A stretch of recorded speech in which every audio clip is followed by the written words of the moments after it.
Assalamualaikum warahmatullahi wabarakatuh. Halo pemirsa Ekspedisi Channel, selamat bertemu kembali dengan kami di cerita kisah nyata misteri. Nah pemirsa, di episode kali ini kami akan menceritakan kisah nyata misteri, kisah nyata mistis yang dialami seorang narasumber bernama Riko di saat Riko melakukan pendakian solo hiking ke salah satu gunung yang berada di Jawa Barat. Jadi Riko ini mengalami hal mistis, hal di luar nalar, hal memilukan dan sekaligus menakutkan. Namun pemirsa, sebelum ke ceritanya, jangan lupa dukung terus channel kami dengan cara like, komen, dan juga subscribe, biar channel kami bisa berkembang. Seperti apa ceritanya, dan inilah ceritanya. Riko adalah seorang anak muda berusia 22 tahun yang sukanya pendakian, namun pendakiannya Riko lebih suka memilih solo hiking atau sendirian tanpa teman dan tanpa pendaki yang lain. Karena menurut Riko, pendakian solo hiking itu sangat menenangkan, sangat nyantai, dan sangat membuat pikirannya fresh. Dan kejadian sangat menyeramkan itu dialami Riko sekitar 6 bulan yang lalu. Dan setelah Riko mengalami hal itu, Riko tidak pernah lagi yang namanya melakukan pendakian solo hiking karena mungkin trauma dan juga takut pemirsa. Pada suatu hari Riko melakukan pendakian ke salah satu gunung yang berada di Jawa Barat. Namun mohon maaf kami tidak akan menyebutkan nama gunung tersebut karena privasi. Dan Riko berangkat sendirian sekitar jam 2 dari rumah dan sampai ke tempat atau ke lokasi gunung tersebut atau ke base camp tersebut sekitar jam 4 sore pemirsa. Setelah Riko melakukan registrasi di tempat tersebut, lalu Riko pun sekitar jam 4 mulai melakukan pendakian atau naik sendirian. Namun sore itu ternyata pemirsa yang mendaki itu sudah sepi karena kata penjaga registrasi katanya kebanyakan sudah naik dari siang atau dari pagi pemirsa. Jadi mungkin Riko beranggapan kalau pendaki-pendaki yang lain memang sudah berada di atas atau sudah mendaki terlebih dahulu, jadi otomatis Rio pun mendaki sendirian sekitar jam 4 sore tersebut. Riko pun berjalan sambil nyantai, tidak tergesa-gesa karena memang Riko sengaja ingin mendaki atau di jalan itu sampai malam karena memang Riko sukanya berjalan atau melakukan pendakian di hari sudah gelap atau sudah malam. Singkat cerita, setelah setengah perjalanan, hari sudah mulai gelap dan Riko masih mendengar suara azan dari perkampungan dan Riko pun melakukan sholat dulu di perjalanan. Dan Riko pun istirahat sejenak, menyeduh mie instan dan nyebat dulu, lalu Riko berangkat lagi sekitar jam 7 malam. Riko menelusuri jalan setapak. Di situ Riko merasakan sangat sepi sekali, tidak ada yang naik ataupun tidak ada yang turun, dan Riko beranggapan mungkin mereka sudah di atas atau sudah di tempat camp. Dan pemirsa, di tengah perjalanan Riko mendengar suara minta tolong dari kejauhan yang suaranya sangat menggema sekali. Tolong, tolong.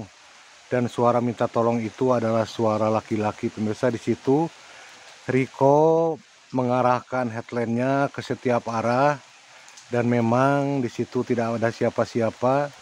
Dan saat itu Riko pun terus berjalan lagi. Mungkin Riko beranggapan yang minta tolong itu dari bawah atau dari atas pemirsa. Jadi Riko terus saja berjalan, meneruskan perjalanan, dan lagi-lagi pemirsa suara minta tolong itu datang lagi, terdengar sangat jelas, namun sumbernya sangat jauh sekali. Nah, di situ pemirsa saat Riko mengarahkan headlamp-nya ke salah satu tempat, di situ Riko melihat ada seorang anak muda yang sedang duduk seperti melamun. Lalu Riko pun sangat kaget sekali dan mencoba mendekati si anak muda tersebut.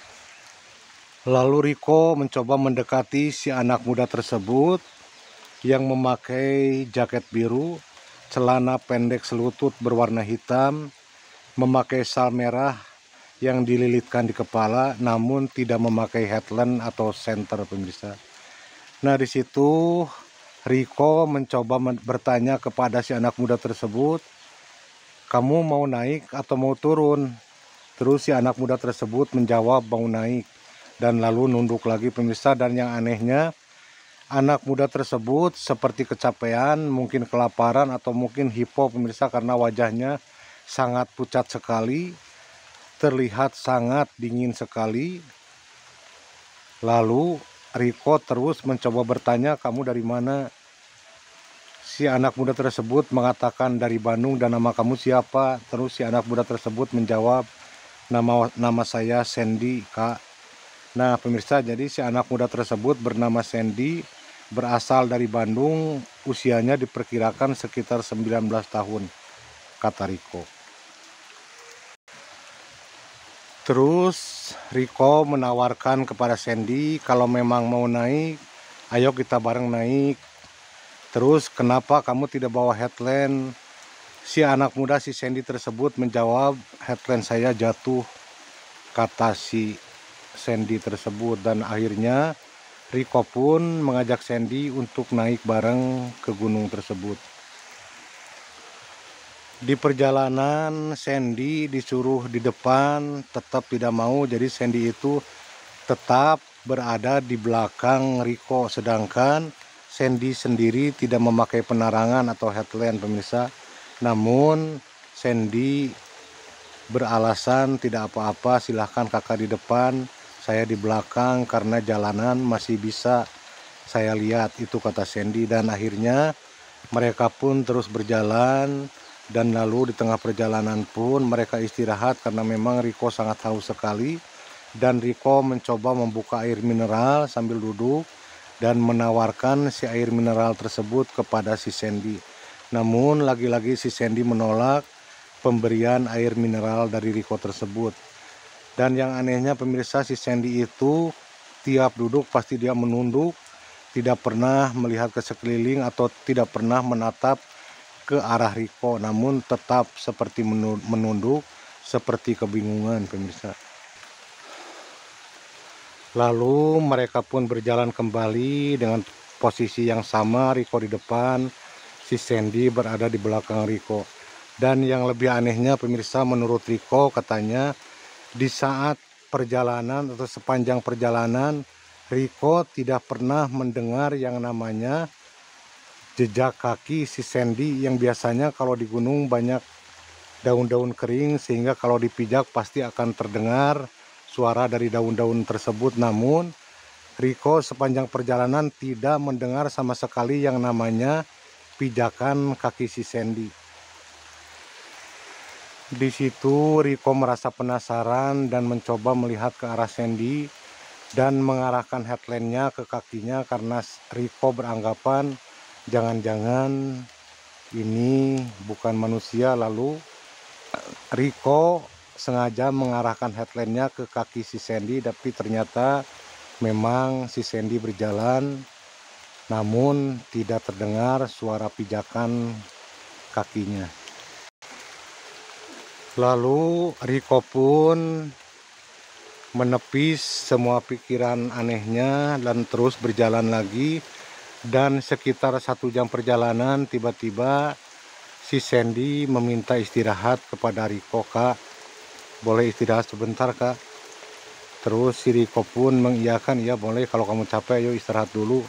Nah mereka pun duduk berdampingan namun tidak terlalu dekat jaraknya pemirsa. Dan lagi-lagi Riko menawarkan air mineral kepada Sandy. Lagi-lagi Sandy menggelengkan kepala dan tidak mau minum.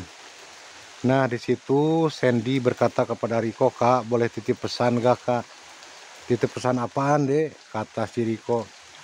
"Tolong kalau ketemu orang tuaku, sampaikan maafku kepada orang tuaku." Nah, di situ si Riko sangat heran sekali kenapa si Sandy mengatakan hal itu dan menitip pesan kepada Riko, sedangkan mungkin setelah pendakian Sandy akan ketemu dengan orang tuanya, dan kenapa si Sandy meminta maaf kepada orang tuanya.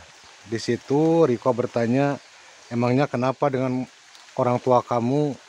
Si Sandy lagi-lagi menggelengkan kepala namun cuma berpesan, "Tolong, Kak, kalau nanti ketemu orang tuaku, sampaikan maafku kepada orang tuaku." Itu yang diucapkan Sandy berkali-kali kepada Riko. Lalu si Riko pun mengiyakan, "Iya, supaya pikirannya, supaya si Sandy senang." Namun perkataan itu terus-menerus diucapkan si Sandy, "Kak, kalau ketemu orang tuaku, sampaikan maafku ya, Kak." Itu lagi yang diucapkan si Sandy meskipun mereka sedang berjalan. Dan menurut Riko, pemirsa, perjalanan kali ini sangat menyita banyak waktu karena memang banyak istirahat, banyak diam, karena memang si Sandy lagi-lagi selalu mengajak untuk istirahat sejenak karena capek katanya. Jadi malam itu Sandy merasakan adalah malam yang paling lama di perjalanan, karena biasanya kalau Riko berjalan sendirian atau mendaki ke salah satu gunung tidak pernah selama itu, pemirsa, karena kalau sendirian paling istirahat 1 kali dan nyampe tidak akan lama.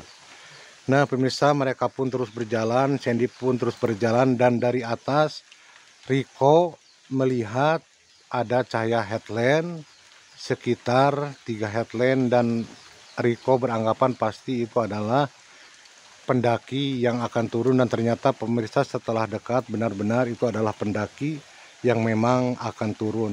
Lalu di situ Riko mencoba bertanya kepada ketiga pendaki tersebut, "Kenapa kalian turun? Dari kapan kalian berangkat?" Terus si ketiga anak muda tersebut menjawab, "Kami dari kemarin, Kak, sudah nginep tadi. Sekarang mau turun." Terus si Riko bertanya, "Apakah di atas rame?" Terus si ketiga anak muda tersebut mengatakan rame karena di atas ada evakuasi. Si Riko sangat heran, "Evakuasi?" "Iya, Kak, ada evakuasi salah satu pendaki yang jatuh ke dalam jurang." Di situ Riko sangat kaget sekali, dan setelah itu lalu ketiga anak muda pendaki itu pun meminta izin untuk turun, dan Riko pun meneruskan perjalanan dan merasa penasaran sebenarnya ada evakuasi yang jatuh ke dalam jurang. Di situ Riko pun terus berjalan dan Sandy masih tetap berada di belakang dengan jalan yang seperti lesu. Sandy berjalan pun tetap menunduk, tidak gairah dan tidak berbincang-bincang lagi, pemirsa. Dan ternyata, pemirsa, beberapa saat kemudian Riko pun sampai ke atas, dan ternyata benar, pemirsa, di atas itu sangat ramai sekali para pendaki dan ada beberapa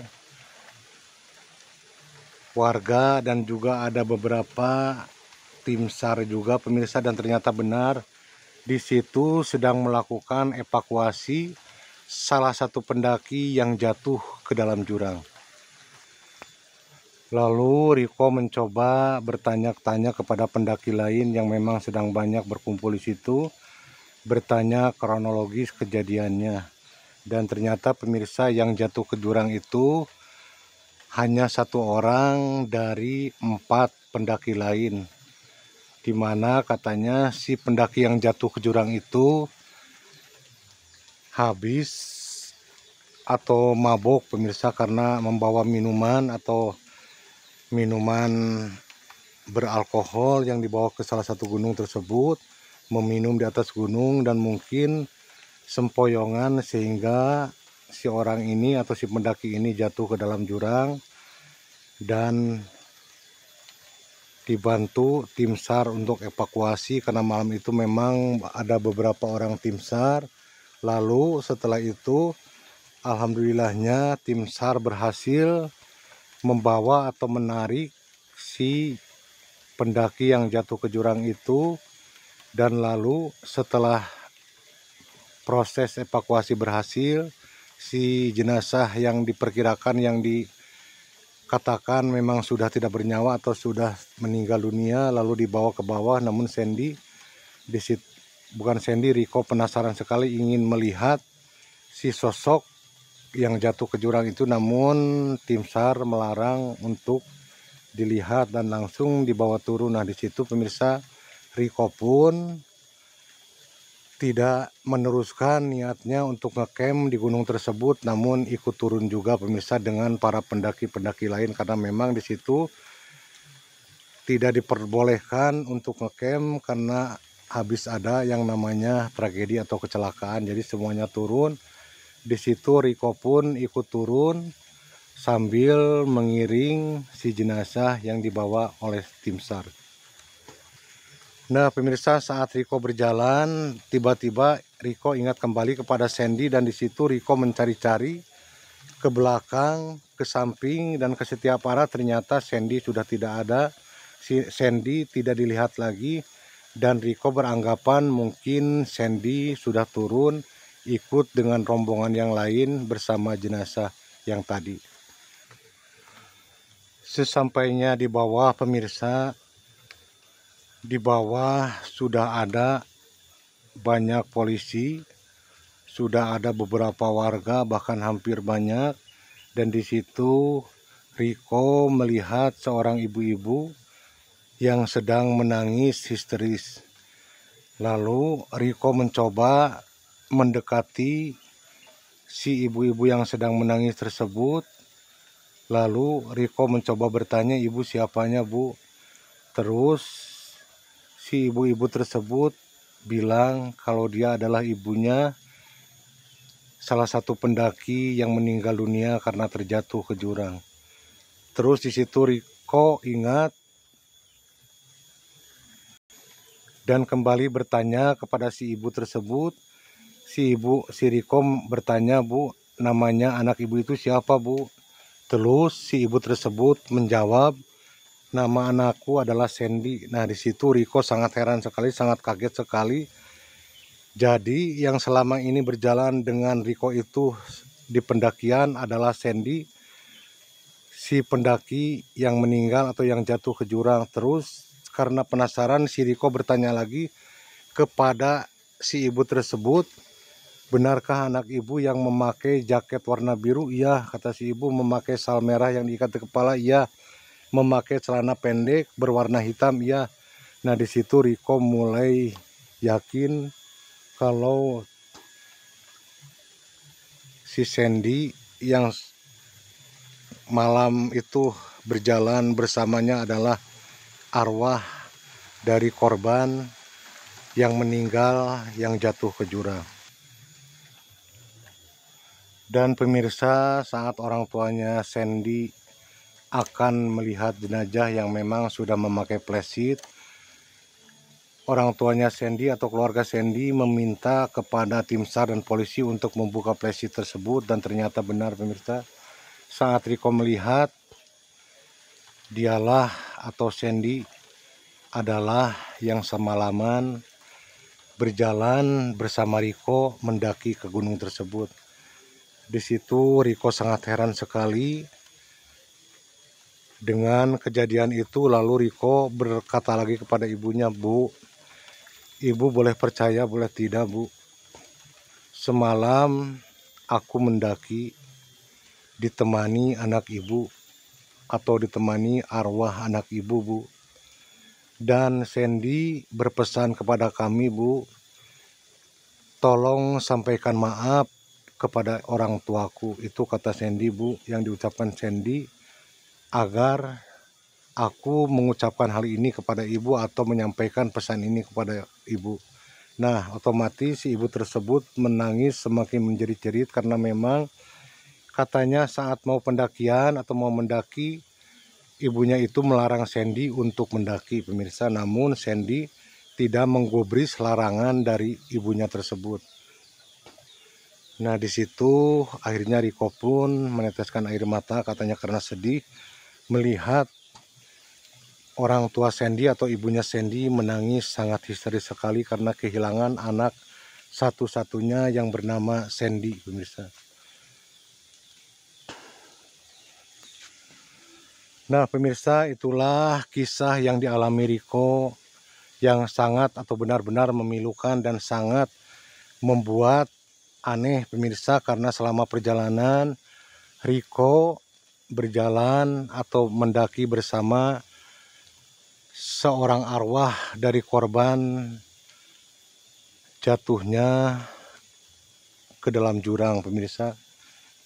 Awalnya Riko tidak beranggapan kalau si Sandy itu adalah arwah, namun memang kelakuan si Sandy aneh, jarang bicara, menunduk dan berkatanya diulang-ulang, pemirsa. Nah, itulah pemirsa kisah yang dialami si Riko. Semoga ini menjadi pelajaran bagi kita semua, ambil sisi baiknya dan buang sisi negatifnya. Semoga pemirsa terhibur dan tetap mendukung channel kami, dan bagi siapapun yang selalu mendukung channel kami doakan sehat selalu, panjang umurnya dan murah rezekinya, amin ya Allah ya rabbal alamin.